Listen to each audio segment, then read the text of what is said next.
ڕژێمی ئەکەپە و ئەردۆغان لە ئۆپەراسیۆنێکی و شاڵاوێکی دڕندانەدا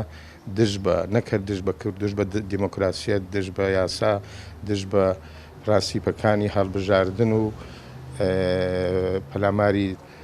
شارەوانیەکانی باکووری کوردستانیدا و سەرۆکی شارەوانیەکانی بە زەبری هێز و چەک لابرد و بە شێوەیەکی بەرفراوان چالاکوانان و چالاکوانانی مەدەنی و تێکۆشەرانی کوردی ئاخنیە زیندانەکان دیارە ئەردۆغان بەڕای من ئێستا کەوتۆتە گۆشەگیریەکی ئاڵۆزەوە هەم لەسەر ئاستی نێودەوڵەتیە لەسەر ئاستی ناوچەیی بۆیە شکستەکانی لە دەرەوە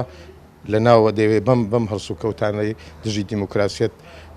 پیادە بکە و لە هەمان کاتدا ئەم هەرسو کەوتەی ئۆجەلا ئەو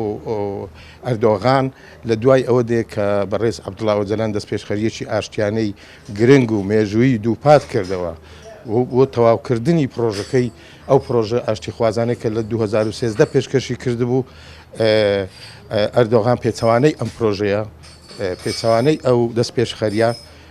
هەرسوکەوتی کرد و سەرۆک شارەوانیەکانی بە شێوەیەکی نادیموکراسی لادا جگە لەوە ئەردۆغان دەیەوێ ئەو کێشانەی ناوخۆی کە ڕوبەڕووی دەبێتەوە بیباتە دەرەوە لەوانە چەندین ساڵە هێرش دەکاتە سەر باشوور و ڕۆژانە خەڵکی سڤیل ژن و منداڵ بە فڕۆکەکانی تورکیا لە بناری قەندیل و ناوچەی برادۆست و ئەوانە شەهید دەکا و دوێنێ گەنجی باشوور لە ناو باشوور